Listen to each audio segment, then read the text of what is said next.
इस वक्त मैं इंतहाई अदब के साथ हजरत अक़दस मुफ्ती रूहुल्लाह साहब दामत बरकातुहुमुल आलिया से दरखास्त गुजार हूँ हजरत तशरीफ लाए और वालिहाना खिताब से महजूज व मुस्तफीद करें। अल्हम्दुलिल्लाह नहमदुहु व नस्तईनुहु व नस्तगफिरुहु व नु'मिनु बिही व नतवक्कलु अलैहि व नऊज़ु बिल्लाहि मिन शुरूरि अनफुसिना व मिन सय्यिआति अअमालिना मन यहदिहिल्लाहु फला मुज़िल्ल लहु व मन युज़लिल्हु फला हादिय लहु व अशहदु अन ला इलाहा इल्लल्लाहु वहदहु ला शरीका लहु व अशहदु अन्न सय्यिदना व मौलाना मुहम्मदन अब्दुहु व रसूलुहु अम्मा बअदु फ़अऊज़ु बिल्लाहि मिनश शैतानिर रजीम बिस्मिल्लाहिर रहमानिर रहीम क़ुल हल यस्तविल्लज़ीना यअलमून वल्लज़ीना ला यअलमून इन्नमा यतज़क्करु उलुल अलबाब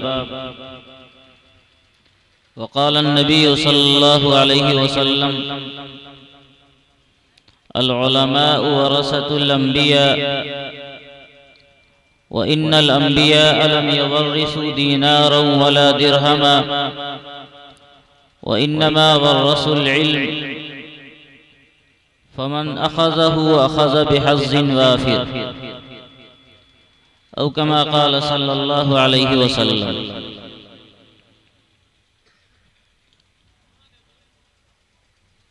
मुअज़्ज़ज़ उलमाए किराम,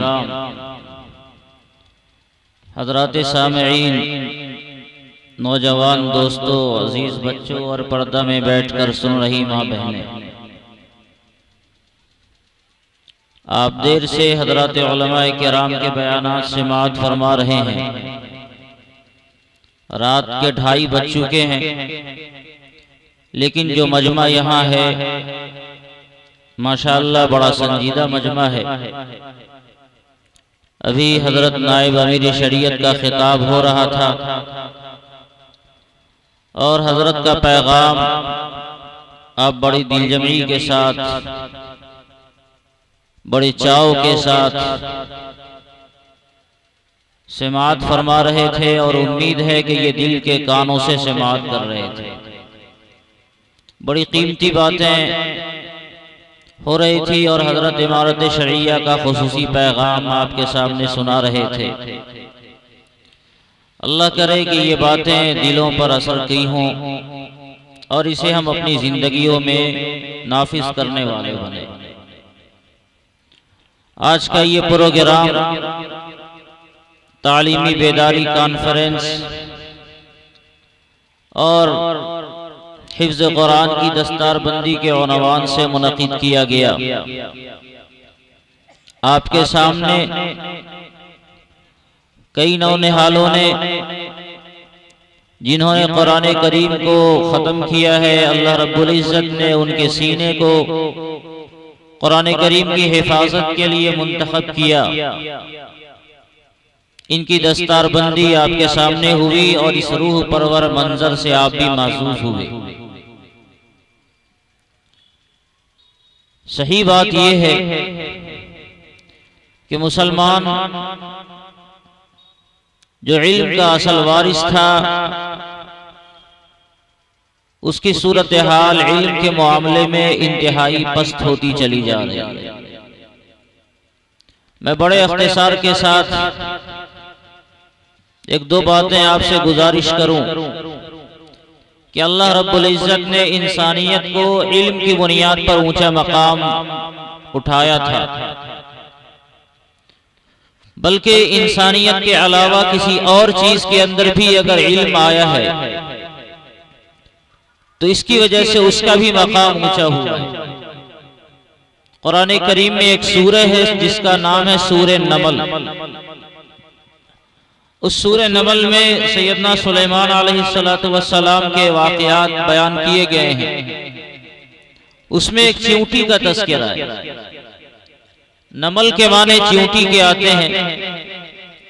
चींटी का तज़किरा है और उसका तज़किरा इसलिए है कि उसने एक इल्मी रहनुमाई की थी। उसने लोगों की रहनुमाई करते हुए, अपने कौम की रहनुमाई करते हुए उसे एक बड़ी मुसीबत से आगाह किया था, इसलिए कि उसे एक मालूमात थी। सैयदना सुलेमान अलैहिस्सलातु वस्सलाम लाओ लश्कर समेत तशरीफ ला रहे थे और चूंटियां अपने बिलों के बाहर कहीं थी। जब उस चूंटी के सरदार ने देखा कि हजरत सुलेमान अलैहिस्सलाम तशरीफ ला रहे हैं, तो उसने चूंटियों से कहा कि अपने अपने बिलों में चली जाओ, नहीं तो हजरत सुलेमान अलैहिस्सलाम का लश्कर आएगा और ये अपने पांव तले तुम्हें रौंद देगा और उन्हें पता भी नहीं चलेगा और तुम्हारा वजूद खत्म हो जाएगा।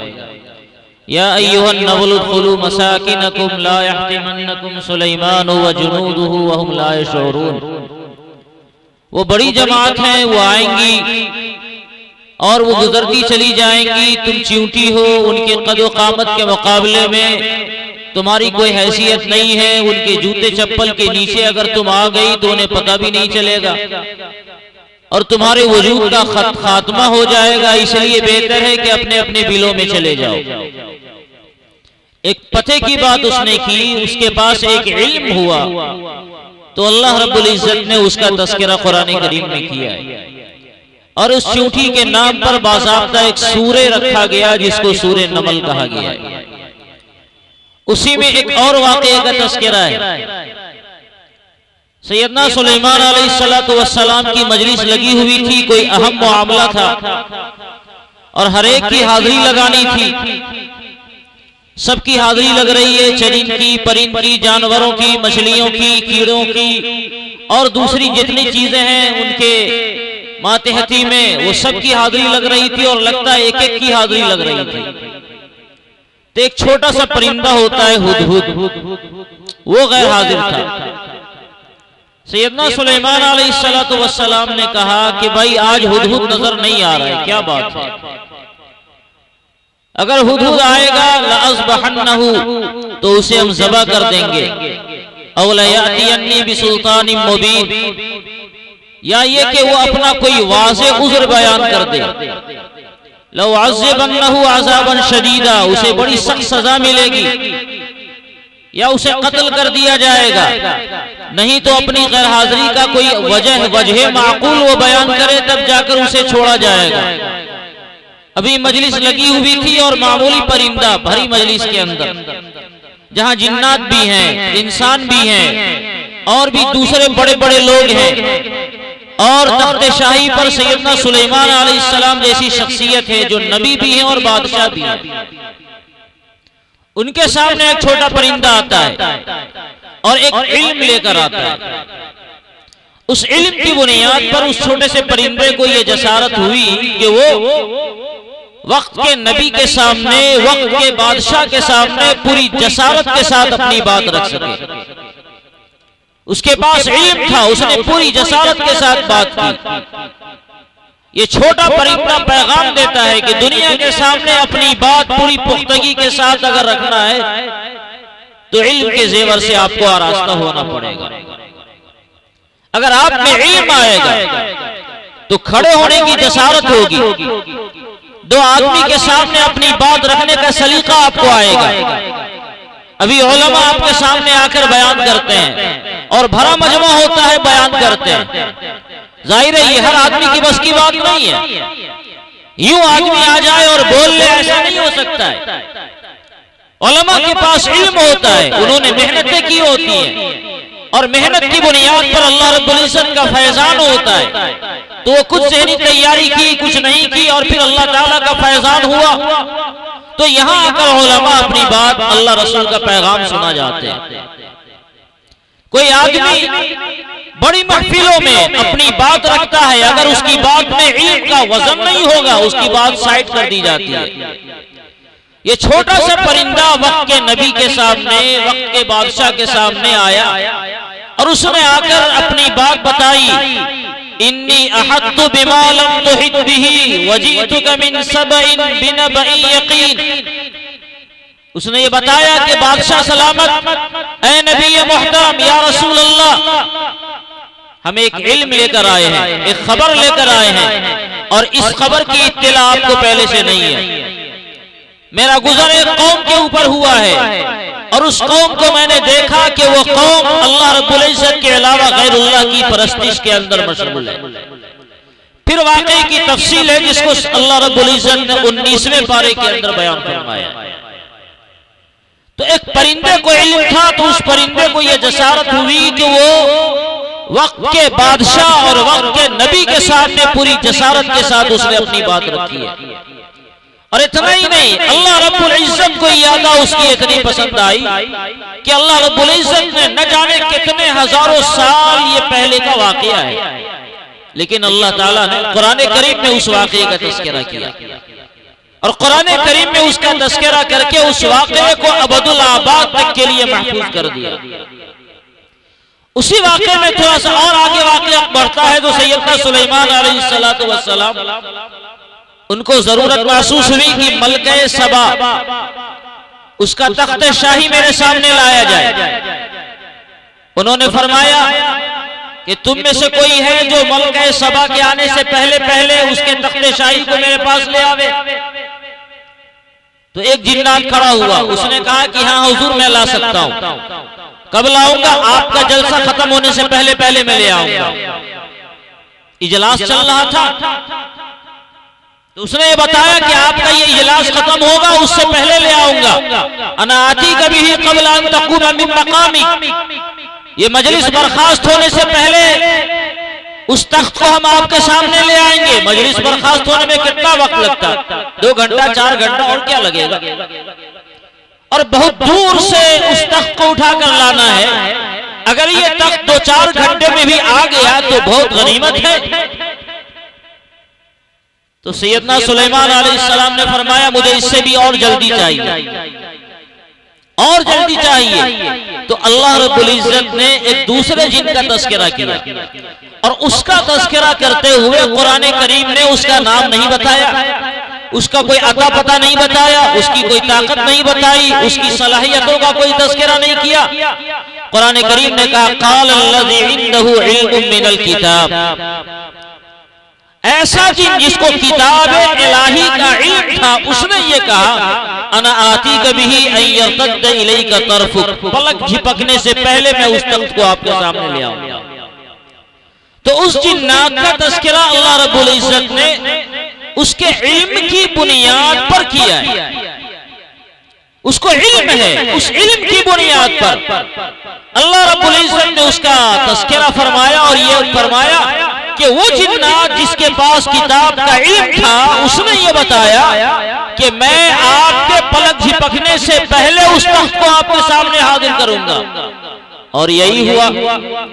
पलक झपकने में कितना टाइम लगता है? वो तख्त मौजूद था तो सैयदना सुलेमान अलैहिस्सलातु वस्सलाम ने फरमाया हाज़ा मिन फ़ज़्ल रब्बी। हम लोग जो मकान बनाते हैं और मकान बनाने में मकान के किसी मुनुमाया जगह पर लिखते हैं हाज़ा मिन फ़ज़्ल रब्बी, ये मेरे रब का फजल है।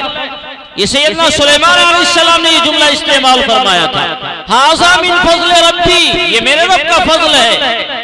लियबलुवनी अशकुरु अम अकफुर, ताकि अल्लाह देखे कि मैं उसका शुक्र अदा कर रहा हूं या उसकी नाफरमानी कर रहा हूं। तो इल्म की वजह से इंसान का मकाम, इंसान के अलावा दिगर मखलूक का मकाम भी इतना ऊंचा होता है कि कुरान करीम उसका तज़किरा करता है।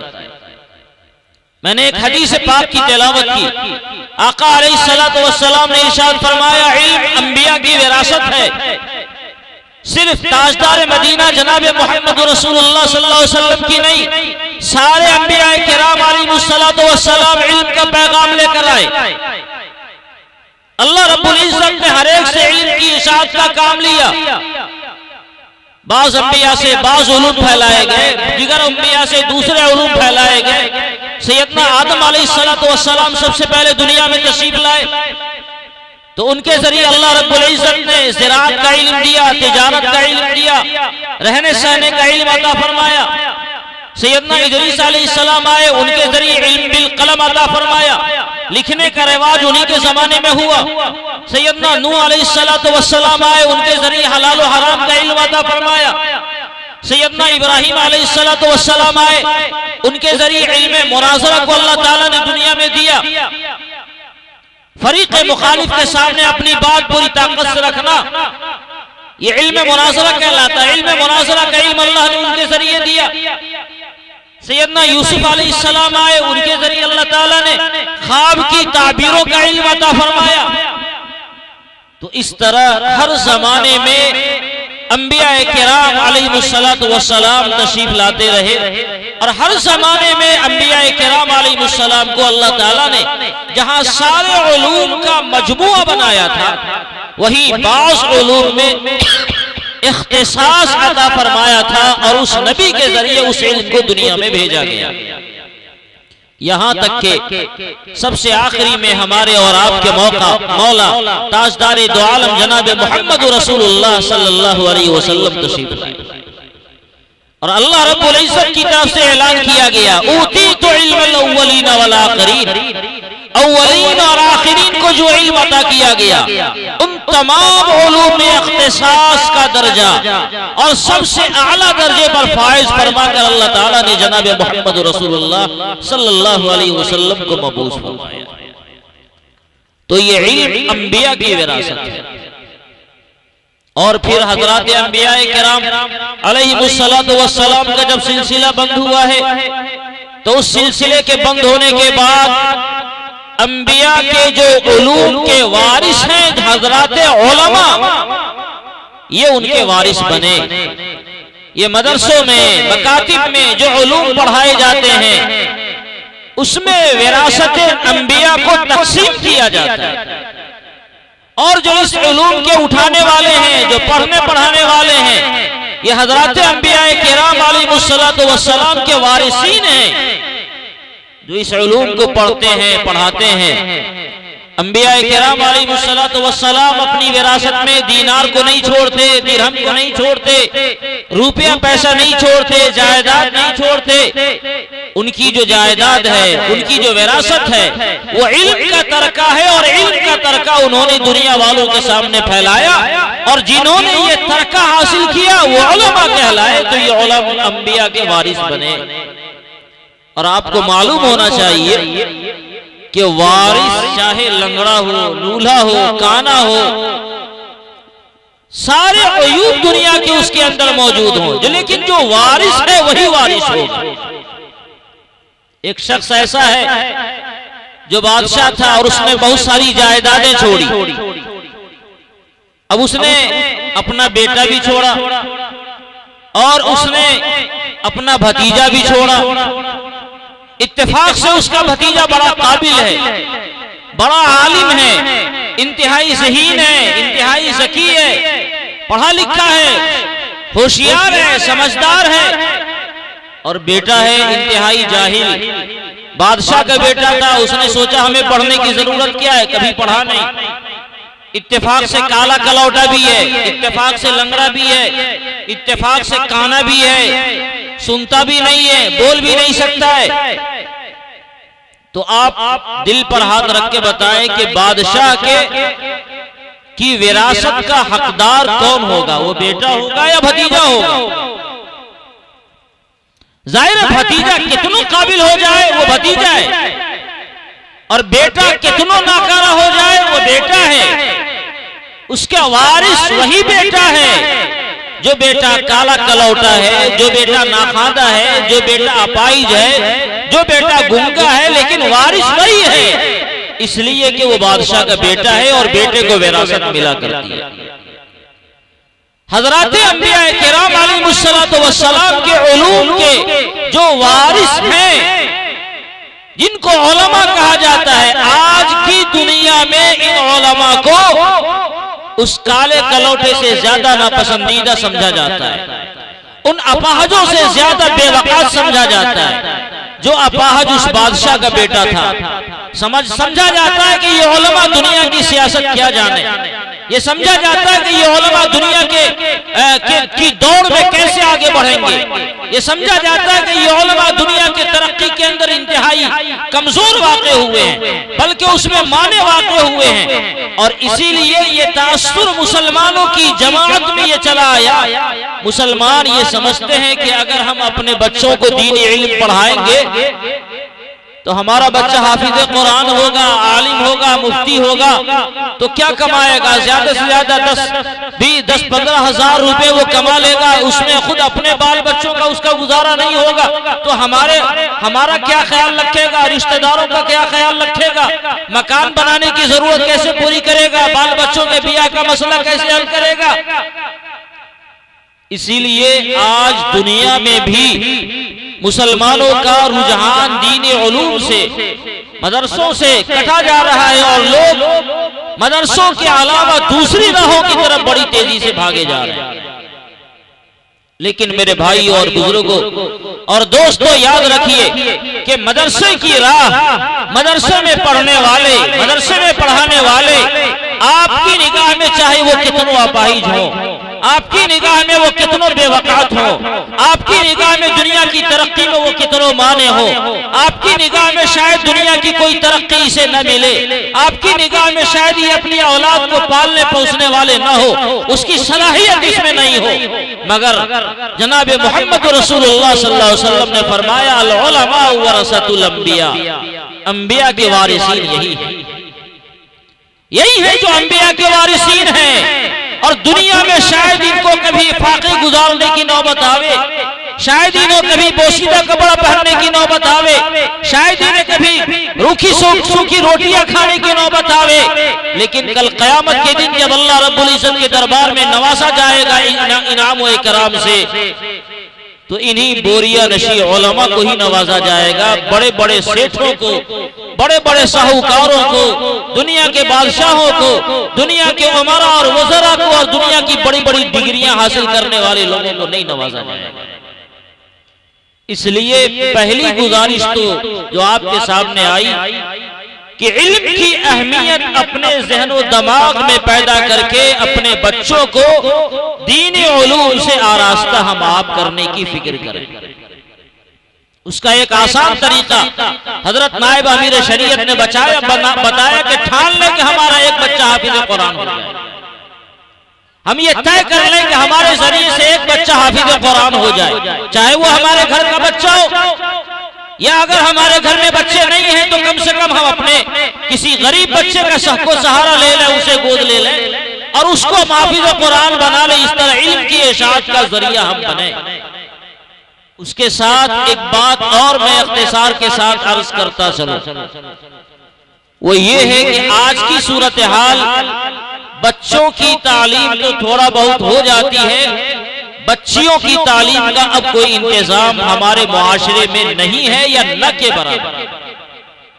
और इसका नुकसान इतना ज्यादा है, इतना ज्यादा है कि हम लोग रोना रोते हैं हर मकाम पर, लेकिन मिल्लत इस्लामिया इसकी तलाफी करने की कोई शक्ल नहीं अपनाती है। मेरे बुजुर्गों और दोस्तों, बच्चियों की तालीम और उसकी दीनी तालीम और तरबियत का इंतजाम करना यह भी हमारी जिम्मेदारी है। इर्तिदाद के जो वाकयात हैं, मुसलमान अपने दीन से बरगश्त हो रहा है, इसके ज्यादा वाकयात और कसरत से पेश आने वाले वाकयात बच्चों के मुकाबले में बच्चियों में ये ज्यादा पाए जाए। लड़कों में एक आध वाकया कहीं पेश आया है, लेकिन लड़कियां अंधी मोहब्बत के नाम पर गैरों के साथ जब वो भागती हैं तो अपने दीन और ईमान का सौदा भी कर लेती हैं। और उन्हें चूंकि नहीं बताया गया कि अल्लाह रब्बुल इज्जत की अज़मत क्या है, नबी पाक सल्लल्लाहु अलैहि वसल्लम का मकाम और मर्तबा क्या है, ईमान की अहमियत क्या है, ये उसके दिलों में ये बात नहीं बैठाई गई। उसका नतीजा ये होता है कि बड़ी आसानी से अपनी अंधी मोहब्बत के चक्कर में ये अपने ईमान से हाथ धो बैठती हैं और एक आध साल जिसके साथ वो फिरार होती हैं, जिसके साथ ईमान का सौदा करती हैं, एक आध साल उसकी इज्जत को नीलाम करने के बाद आखिर उसको अपनी जान से भी हाथ धोना पड़ता है। कोई मोहब्बत में लड़कियों को नहीं फंसाया जाता। ये पूरी प्लानिंग है कि मुसलमानों की बच्चियों को उनके घरों से निकालकर पूरे मुस्लिम मुआशरे को भी दागदार बनाओ, उसके घर को भी दागदार बनाओ और उसको इर्तिदाद की लहरों में उसके सैलाब में बहा दो। और हम लोग ये समझते हैं कि ये कोई इक्का दुक्का वाकया हमारे यहाँ पेश आ गया, तो कहीं फला जगह पेश आ गया, कहीं फला जगह पेश आ गया। ये पूरी प्लानिंग है, और इसके लिए जब तक कोई मजबूत तरीके अमल हम लोग नहीं अपनाएंगे, बच्चियों की तालीम और उसकी तरबियत और उसके ज़हनो दिमाग में ईमान की अज़मत, अल्लाह रसूल की मोहब्बत बैठाने का कोई मजबूत और ठोस तरीका नहीं अपनाएंगे, तो ये बच्चियां आज शायद कम भाग रही है। इसलिए कभी मोबाइल का जमाना लॉन्च ही किया है। आज से 10 साल और 15-20 साल के बाद का जो जमाना होगा वो जमाना इंतहाई खतरनाक होगा, और खुदाई जब जानता है कि इन इजादात की जो रफ्तार है वो आगे कहां जाकर रुकेगी, वो अल्लाह ही तबारक व तआला जानता है। आइंदा नस्लों को और उसके दीन और ईमान की हिफाजत करना फिर हमारे कंट्रोल से बाहर हो जाएगा। इसलिए आज इस बात की ज्यादा जरूरत है कि मुसलमान अपने घरों को दीनदाराना माहौल के साथ आरास्ता करें, अपने बेटों को और खास तौर से अपनी बेटियों पर कड़ी निगाह रखें, जर्रा बराबर भी अपनी निगाह बैलेंस नहीं होने दें, और उनकी तालीम का, उनकी तरबियत का और पर्दे के साथ उनकी असली तालीम का पूरा पूरा इंतजाम करें। पढ़ने का खूब मौका उन्हें दें, लेकिन मुकम्मल निगरानी रखें कि कहीं उनकी बच्चियां किसी गैर मर्द के साथ उसका किसी तरह का कोई राब्ता तो नहीं हो रहा है, और अगर राब्ता हो रहा है तो उसको खत्म करने की कोशिश की जाए। बिल्कुल जब वो सुराख बना तभी उस पर बंद लगाने की कोशिश की जाए, नहीं तो ये सुराख जब फैलते फैलते नहर बन जाएगा तो उसके बाद फिर वो आपके कंट्रोल से बाहर हो जाएगा। अभी सोशल मीडिया पर नहीं कहना चाहिए, एक वीडियो वायरल हुई, एक बाप अपनी बेटी के सामने हाथ जोड़े गिड़गिड़ा रहा है, मगर बेटी बात मानने को तैयार नहीं। नौबत यहां तक पहुंची और हालात इससे शायद ज्यादा बुरे हो जाएंगे अगर हमने अपनी नस्लों के ईमान की और उनकी तरबियत की फिक्र नहीं की।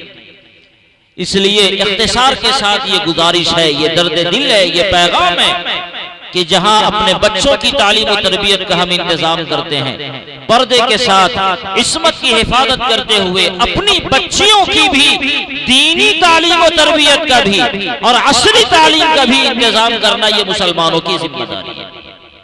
हर मामले में हमें दूसरों की तरफ झांकना और ताकने की जो नौबत आई है, और जो हमने ये बहाने तलाश लिए हैं कि सरकार करेगी, फला तंजीम करेगी, ये छोड़ दे खुदा के वास्ते।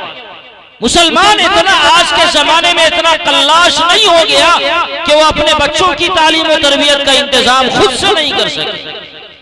खुद कफील तौर पर हम निजाम कोई इदारा कोई चला सकते हैं। एक रोटी खाते हैं, आधी रोटी खावे, 2 वक्त की रोटी खाते हैं, एक रोटी, 1 वक्त की रोटी को हम कम कर दें। दिन में 10 चाय पीते हैं, 5 चाय की तादाद कम करें। लेकिन अल्लाह के वास्ते अपने पेट पर पत्थर बांध कर भी अगर नौबत आवे तो तालीम का ये निजाम कायम करना पड़ेगा, वरना हमारा मुस्तकबिल इंतहाई तारीख होता चला जा रहा है। हजरत अमीर शरीयत साजिश हजरत मौलाना निजामुद्दीन साहब रहमतुल्लाह अलैह इमारत शरिया में उन्होंने एक बात कही थी, मुझे खूब याद है। हुनर प्रोग्राम चल रहा था उस जमाने में, जिसके तहत सिलाई मशीन बच्चियों को दी जा रही थी। हुनर प्रोग्राम का जब इफ्तिताही प्रोग्राम हुआ, उसमें एक ड्रामा स्टेज दिया गया जिसमें यह दिखलाया गया कि एक पिंजरा है, उस पिंजरे में मुसलमान बच्चियां निकाब पहनी हुई हैं और वहां से वो निकलकर बाहर हो रही है। गोया हुकूमत ने एक बच्ची को सिलाई मशीन 2-3 हजार की क्या दे दिया। उसने ये दिखलाया कि देखो मुसलमान बच्चियां पहले कैद में थी और अब उन्हें आजादी के साथ तालीम की फरावानी मिल रही है, हुनर सीखने का ये प्रोग्राम उन्हें मिल रहा है। हजरत मौलाना निजामुद्दीन साहब रहमतुल्लाह अलैह जब अपना दर्द दिल बयान कर रहे थे तो आवाज बहुत साफ नहीं थी, उम्र के आखिरी मरहले में थे, आवाज बहुत साफ नहीं थी, मगर वो दर्द दिल था जिसने सामईन में से हर एक को रोने पर मजबूर कर दिया था।